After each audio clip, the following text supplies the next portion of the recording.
From 1,000 bouquets outside the palace gates, the scent of a late summer confirming the end of a life cut short. So it was with a reluctance, a struggle, and a sense of helplessness that yesterday's truth dawned irrefutable. Today's ordeal was acceptance.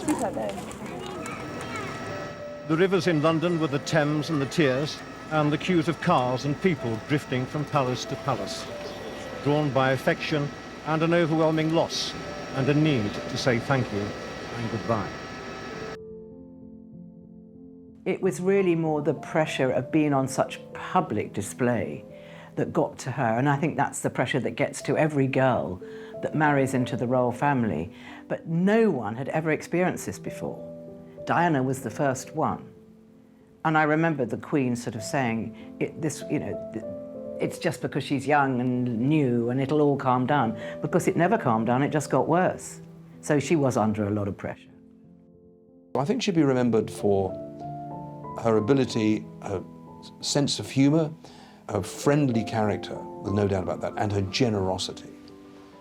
You know, she was an incredibly generous individual, not only with the material things of giving, but with the generosity of actually listening and her time. In the beginning, she was a shy, naive, quiet girl who knew nothing about the world. And when she departed this world, she was a professional, knowledgeable, spiritual, complete woman. In between, she transformed. She had to. She had to survive.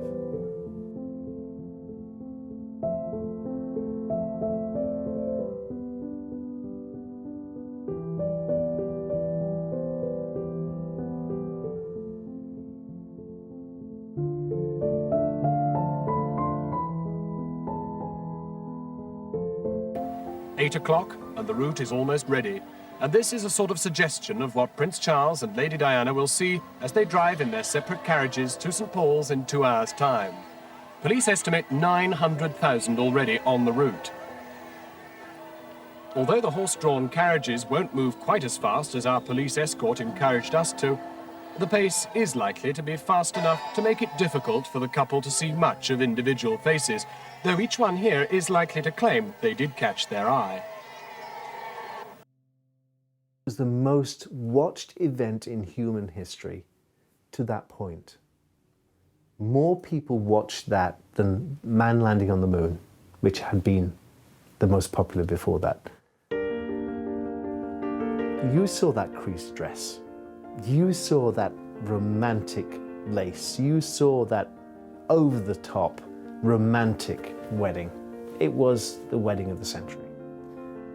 And she arrived in style.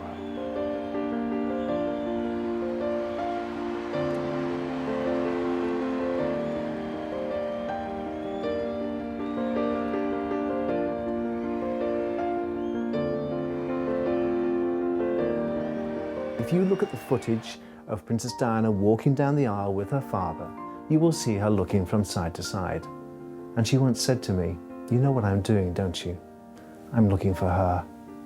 And she was there. Even on my wedding day, she was sat there in the congregation.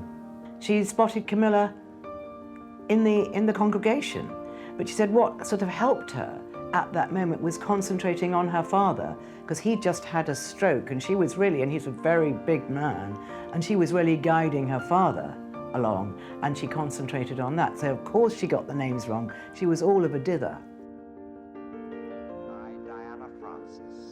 I, Diana Francis.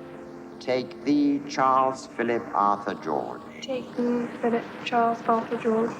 To my wedded husband. To my wedded husband. To have and to hold. She was no longer a children's helper. She was the Princess of Wales, married to the heir to the throne. Neither of us will ever forget the atmosphere.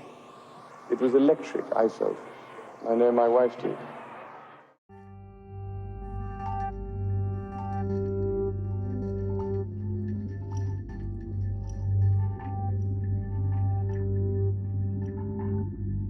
Well, I think Princess Diana, like the rest of the world, was caught up in the fairy tale that was her own royal relationship. And she was willing it to work, as was everyone else.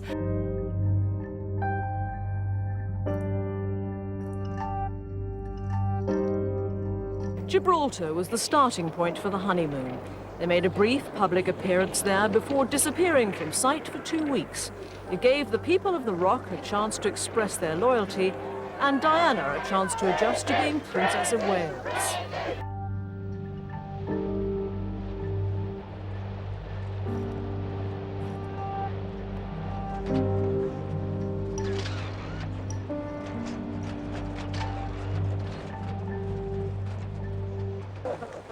Madam, how are you enjoying married life? Highly recommend.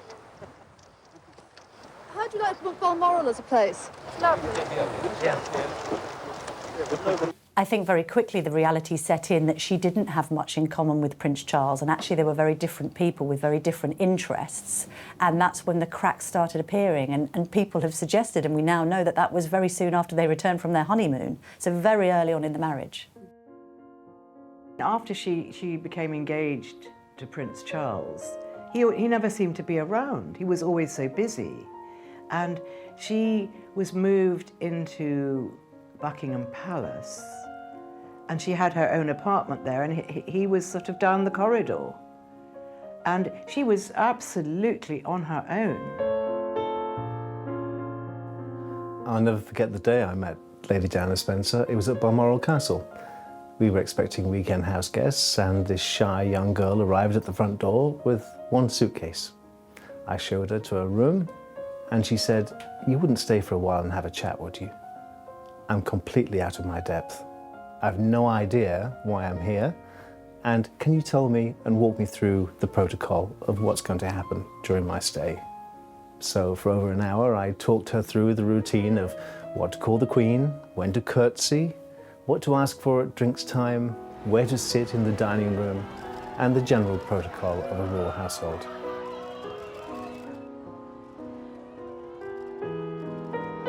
She didn't feel she could have her girlfriends there, and I mean, Buckingham Palace is quite a strange place for a teenage girl to be incarcerated, which is really what she was. So that's when her bulimia took hold. In fact, I think she says that the bulimia took hold when Prince Charles put his arm around her for the engagement photographs and said, "Oh, a bit tubby, aren't we?" And she hated the engagement pictures. She thought she looked really, really overweight. She loathed them. She loathed what she was wearing. She loathed everything about it. Do you find it a very daunting experience that yesterday you were a nanny looking after children, now you're about to marry the Prince of Wales, and one day you would, in all likelihood, be Queen? It's a tremendous change for someone, if I may say, of 19 to make all of a sudden, the transition. She was there, quite honestly, to provide Prince Charles with an heir and a spare. And if you watch that early footage of that interview in which someone asks Prince Charles, "Are you in love, sir?" and he says, Whatever in love means. Look at the princess's face, because she looks at him in somewhat sort of surprise, meaning, don't you know if you're in love with me? I'm in love with you. Aren't you in love with me? He didn't mean it as unkindly as it sounded. He was just being a little bit sort of clever with the interview, but it backfired so badly because it looked like that he wasn't in love. The princess made a fatal mistake. She fell in love with her prince. In the very beginning, she totally adored him.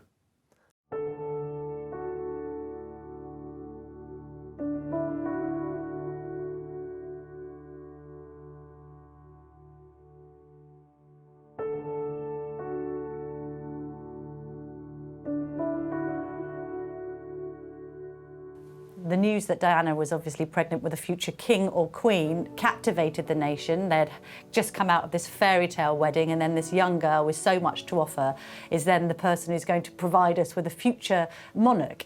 So huge excitement about her pregnancy.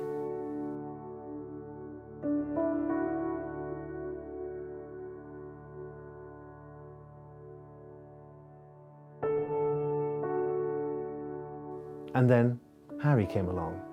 And so the first 5 years of the princess's marriage, she felt that she could make it work. She always knew that there was someone else in the background, waiting.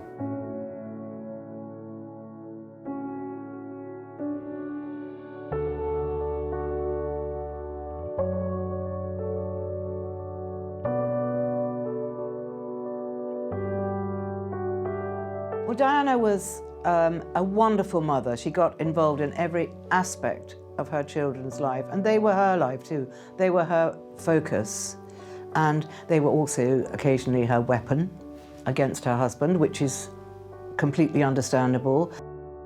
The Princess of Wales was in better form. She sprinted past the other mums to finish a close second. People said Diana seems to smother her children. But she did so. I smother them with love.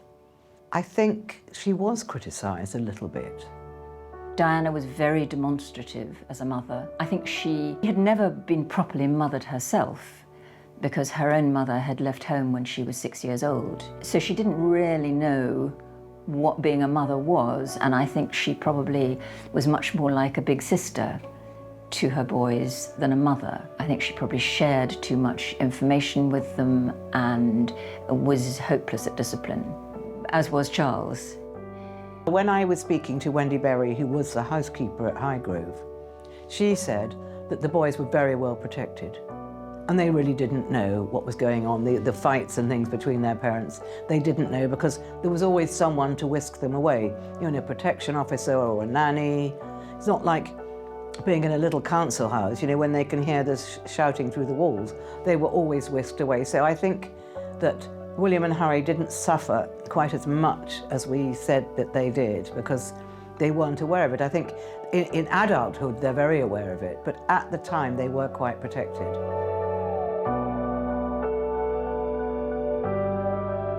Diana had this idea that she wanted everybody within the household to be part of this family. So in essence, we were all, you know, part of this wider family, you know, the chefs, the dressers, the chauffeurs, you know, the housekeeper, the gardener, whoever else came in. We were all part of this gathering. I don't think it suited the Prince of Wales that much. I mean, he was very traditionally royal. And, you know, it was a sort of very much an upstairs, downstairs arrangement with him. With Diana, it was different. You know, she wanted William and Harry to sort of move around the house and talk to the housekeeper and insistent that they refer to them by their first names. And then, of course, she took William and Harry to the London Lighthouse to see people suffering and dying with HIV and AIDS. Invaluable. Look at them now, carrying on their mother's work in those fields which she pioneered, in those fields which the rest of the royal family wouldn't dare touch. And I remember the Queen saying, "But Diana, you must wear gloves. You might catch whatever these people have." I think it's just born of ignorance, really, because they knew nothing better. They weren't educated. The Princess was. The Princess of Wales felt not the slightest apprehension about her visit to the Middlesex Hospital and its AIDS ward, according to press reports. All speculation had centred on whether she would wear gloves when shaking hands with the staff and patients on the new ward. But as she entered, to the delight of the staff, she clearly wasn't wearing gloves. And she shook hands with all the nurses, doctors, and all 10 patients on the ward. She stayed more than an hour, but was not filmed with any of the patients. They were worried about public exposure. Only one agreed to be photographed. Well, I think the Princess actually helped get that message across by the mere fact that she wasn't wearing gloves and the mere fact that she shook hands with the patients and myself.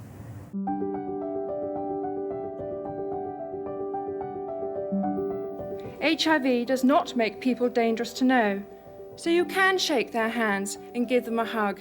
Heaven knows they need it. What's more, you can share their homes, their workplaces, their playgrounds, and their toys. We all need to be alert to the special needs of those for whom AIDS is the last straw in an already heavy burden of discrimination and misfortune. Being such a compassionate, personality, I think it's really important to remember that Diana really put an emphasis on coming into contact with the public and relating to them and creating a bond, and removing the gloves is symbolic of that, in that she liked to touch people, she liked to be involved with them. And there's a picture of her in 1991 where she's shaking hands with an AIDS patient, which was significant insofar as it helped dispel a lot of the misconceptions around AIDS at the time. And it was something that was a marked departure from what we'd seen previously in the royal family. And that's what she wanted to do. And the Queen then turned around and said, well, you know, why don't you do something nice? Well, that was a complete blow up for her, because that made her even more determined to get involved with it. And there's, you know, thereafter, Diana's involvement with the AIDS charitable trusts, of which there are many, was vitally important to where we are today, where there is now, you know, a complete, almost total recovery of people dying from AIDS. You know, that early initiative of Diana, who was, you know, instrumental in fundraising, you know, hundreds of thousands because of who she was, and her visiting AIDS hospices, which I went to with her, you know, to raise the awareness of the problems and the need for research.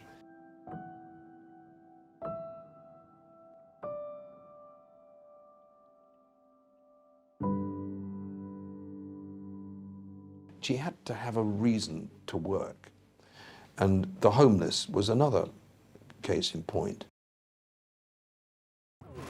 For Diana, Princess of Wales, leprosy and the need to rid the world of the stigma that blights its sufferers has become something of a personal crusade. Addressing an international conference in London this morning, she called on people to show greater awareness and, perhaps like her, extend a caring hand. It's always been my concern to touch people with leprosy, trying to show in a simple action that they are not reviled, nor are we repulsed.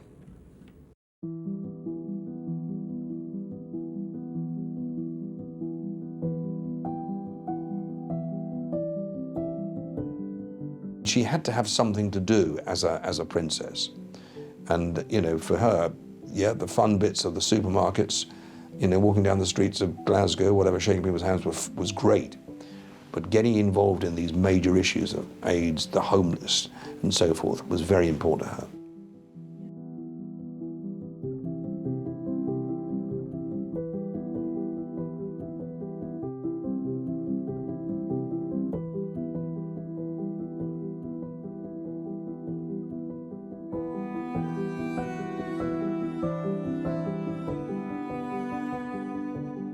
The princess's popularity gave the royal family new blood.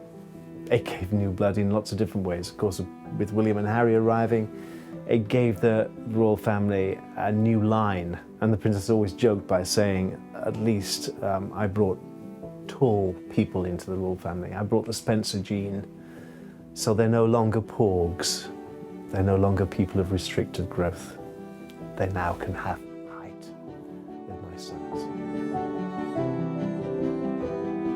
Everyone knows the couple as Charles and Di, in that order.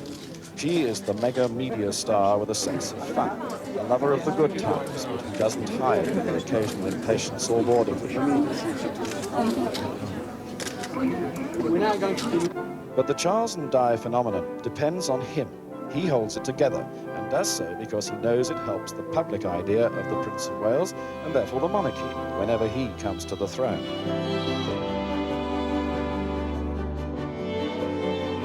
In most circumstances, when the man on the street, if you like, meets royalty, it's in a situation that's planned, it's corralled, and you stand there and you'll be there, and somebody will come along and you'll shake your hand, don't say anything, you either bob or you curtsy, and then you move on. And that's your lasting impact of royalty.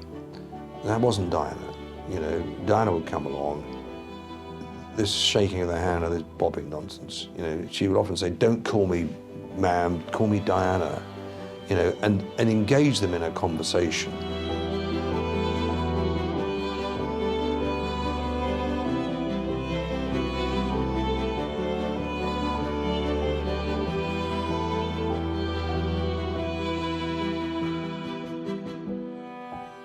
I think if Princess Diana and Prince Charles had been ordinary people, they'd have probably got divorced a lot sooner than they eventually did. You had this period of several years where they were sleeping in separate bedrooms. Apparently, post-1986, they were leading rather separate lives, not just staying in different rooms, but on different floors of the palace, going on tours and not really speaking. Royal observers at the time saw them on a tour where they didn't speak, or on a boat, I think, where they didn't speak for 7 hours. So living very separate lives. You've then got Charles going off and not only pursuing his own country interests and indeed his relationship with Camilla Parker Bowles, as it now turns out, but Diana also seeking solace from some of her own male friendships, and essentially a schism has been created in their marriage where they're living under the same roof but very different lives. Of course, eventually that led to their separation being officially announced, but that was a long time coming and a long time after actually the marriage had disintegrated.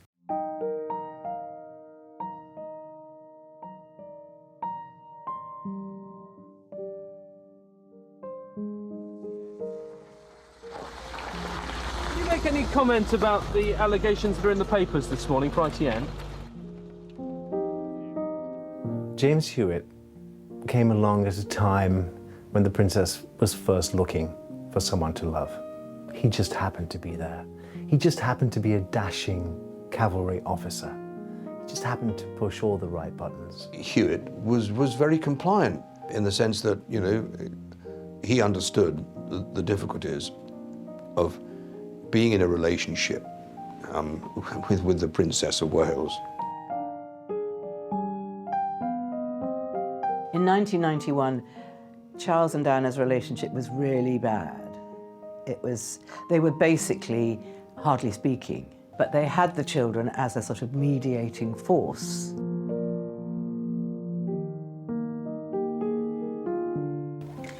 Like many British families, the Waleses like to head for the Spanish sun every August, and while they're spared the airport delays and half-built hotels, their holiday nightmare is the world's press.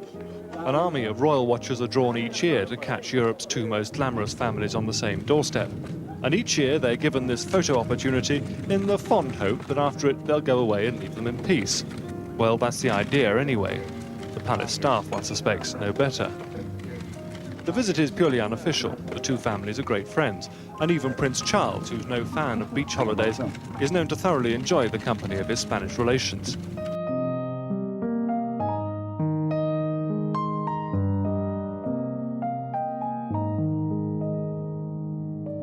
In Jaipur, Diana and Charles didn't want to kiss each other. She was presenting him with a prize, and he leant forward to kiss her and she moved her head away, which was the classic picture, because this is a woman who is just longing to humiliate her husband, and she humiliated him in front of the world because the picture went all over the world.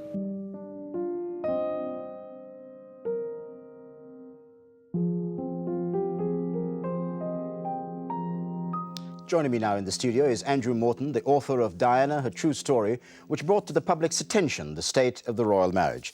Mr. Morton, the palace said today that no third party is involved. Can that be right?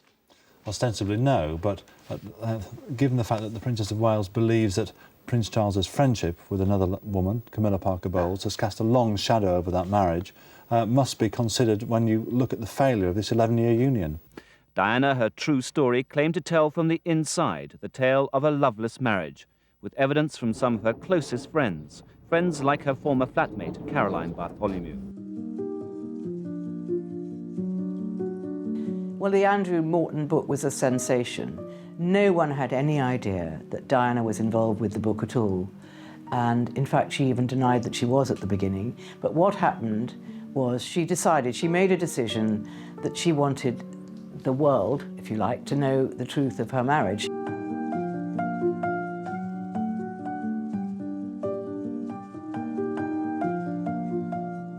It's Trooping the Colour on the Saturday, and she appeared standing with all the royal family as if nothing had happened. So she was absolutely having kittens. The next serialisation was about to come out the next day, and then it was the week of Royal Ascot, and she had to be around the royal family.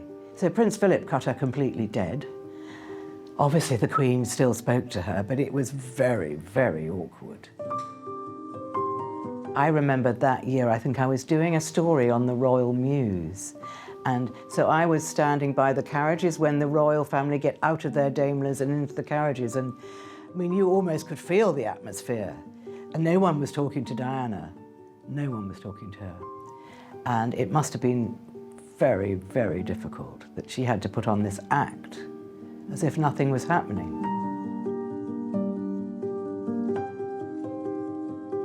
In the summer of '92, a recording of Diana speaking to one of her friends, who actually was her lover, James Gilby, appeared in one of the newspapers. The transcript of this recording was unbelievable.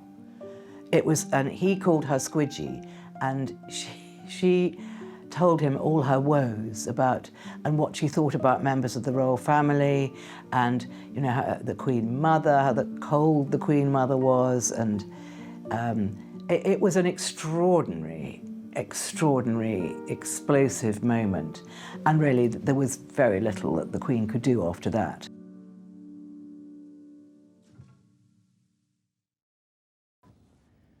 When I started my public life 12 years ago, I understood the media might be interested in what I did. I realized then their attention would inevitably focus on both our private and public lives. But I was not aware of how overwhelming that attention would become, nor the extent to which it would affect both my public duties and my personal life in a manner that's been hard to bear. At the end of this year, when I've completed my diary of official engagements, I will be reducing the extent of the public life I've led so far. I hope you can find it in your hearts to understand and to give me the time and space that has been lacking in recent years.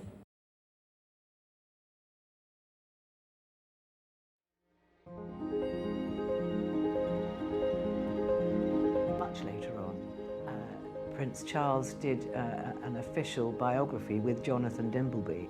And Dimbleby asked Prince Charles, really, when his affair with Camilla started, and he said when his marriage had irrevocably broken down. And that was after Prince Harry was born. Everyone was writing frantically, and it was an enormous story. He'd admitted adultery, basically, on television.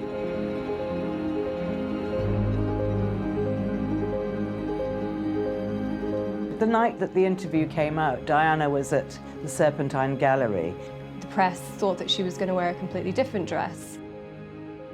So you can imagine their surprise when she steps out of the car and she is wearing this gorgeous little black dress. She just looked amazing, and she called it her revenge dress. She had to look the best, she had to perform the best. So I said, you go out there, you stride, you hold your head high, you put your hand out firmly and say to yourself, I'm Diana. I'm the mother of the future King of England, and I'm here to stay. And that's exactly what she did. And I think she was delighted, actually, when that interview came out. I think she suddenly thought, oh, right, here you go now. It's your turn. And it made her look, you know, she looked so much better. It made her look the wronged wife, which, of course, she was. Many believe that this latest book of Revelations is by far the most damaging, as it further destroys the already badly tarnished mystique of royalty. It also makes virtually impossible the notion of Prince Charles and Diana jointly ascending the throne together. It also calls into question Prince Charles's judgment and his suitability as king. Now it's reported that some members of the cabinet believe that a divorce is inevitable. Your Royal Highness, can't you still be king following your confession? Whenever we left for an engagement, whether it be in this country or abroad. You know, she is the lead star, she is the lead actor, and it is a piece of theatre. If you give a good performance, everybody's happy and they want you to come back. If you give a bad performance, they don't want you back. It doesn't matter who you are. But Diana, despite all the unhappiness of her personal relationship with her husband, was your consummate performer. And I mean consummate. I mean, I don't know anybody within the royal family at that time that was better than her. To such an extent that, you know, her popularity ratings were just so high above any other one member of the royal family.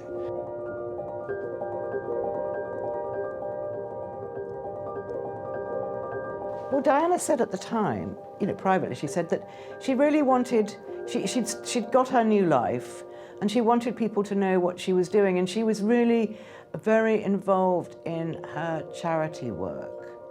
Not a huge amount of it, but she was very focused on it, and she discovered that she actually had a power of healing, which was, she learnt to heal and she could use it.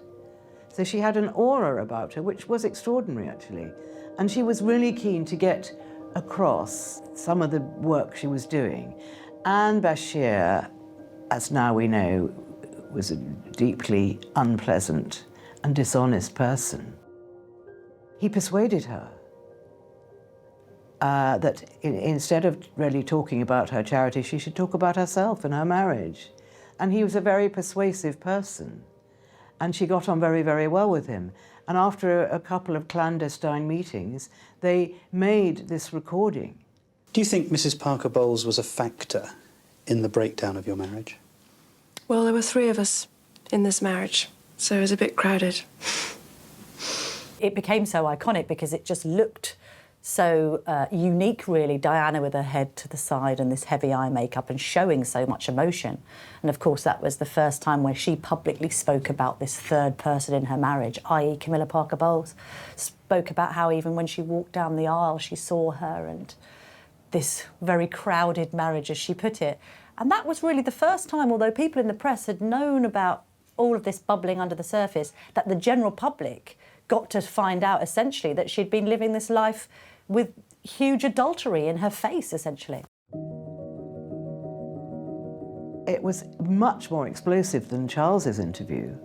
And to this day, people haven't forgotten it, and we're constantly being reminded about it, because there's been an inquiry into how Bashir actually got Diana to talk so intimately about herself. What he did, in a nutshell, was he frightened her. He told her that her house was being bugged, that people were listening into her conversations, that her private secretary, Patrick Jeffson, was dishonest, all of which was total lies. And he really scared her. So he got her to talk out, because she wanted to put her point of view forward. So it was a dreadful thing to do. And I think to this day, you know, people are really angry about it. I think she's told her side of the story, and she's actually said it herself rather than it being written down. It actually come from her own mouth. So, you know, it's got to be the truth, hasn't it? I suppose she'll get quite a lot of support from it. She does come across as if she's been done wrong by the prince.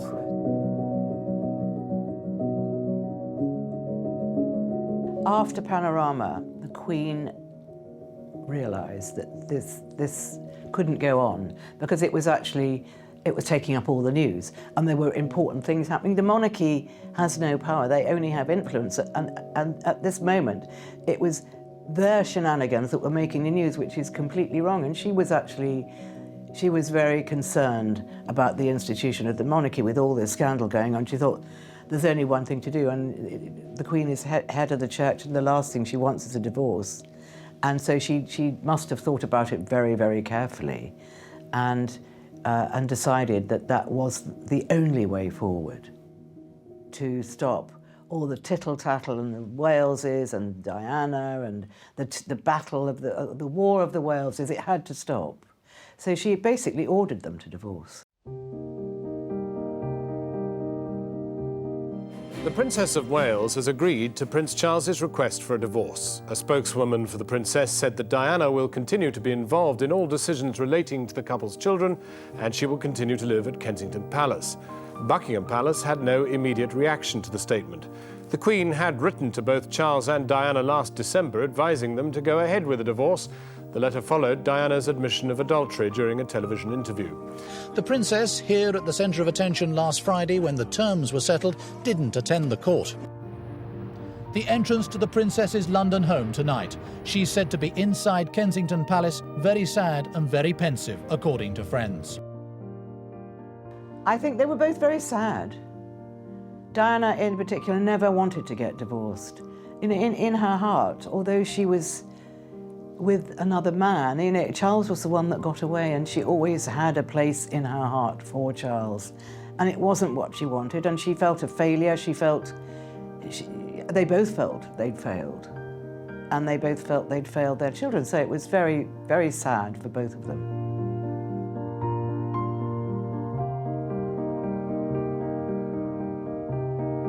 I think Diana wanted to get married again, and she wanted to have another child. Again, I think getting married again probably was a bit of a fantasy. Certainly getting married to the doctor that she was in love with, or thought she was in love with, was a fantasy, because it would never have worked out. It couldn't have worked for him. Well, Hasnat Khan was a heart doctor, and Diana loved doctors, and she was fascinated by the human body and how it worked, and she loved healing and saving lives. So she was at the Brompton Hospital, which she used to visit at very odd hours, sometimes in the middle of the night, and she'd been doing a little round of visits there, just involuntary, not announced or anything. And she got into the lift with Hasnat Khan, and she just looked at him and thought, "You're wonderful." And then she pursued him, and eventually she got him. But he was very, very worried that the press would get hold of it, and he couldn't deal with that. Of course, their relationship was nearly 2 years in the making. 2 years, no one knew about him. Again, I was the go-between. I would bring him into the palace. I'd ask chef to cook dinner for two. I'd wait dinner for two. I'd make sure they were comfortable before I went home. And in the morning, I'd take him back in the boot of my car to the hospital. So the police never saw him. The chefs never saw him. The maids never saw him. No one saw him, just me. The princess wanted Hasnat to come out, to declare his love, to be in public with her. There isn't one picture of Hasnat and the princess because he was so careful not to let his world collide with hers. But how could that be? How could they coexist in the same room, in the same world? A surgeon and a princess. It just didn't seem right. And on top of all of that, he was Muslim. And back then, that would not have been accepted. Ragazzi, per cortesia. Per cortesia.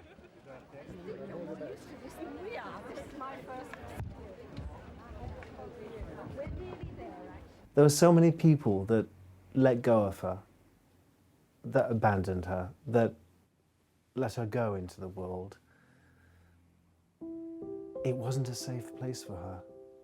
She was too important. She was too big a person to be let free.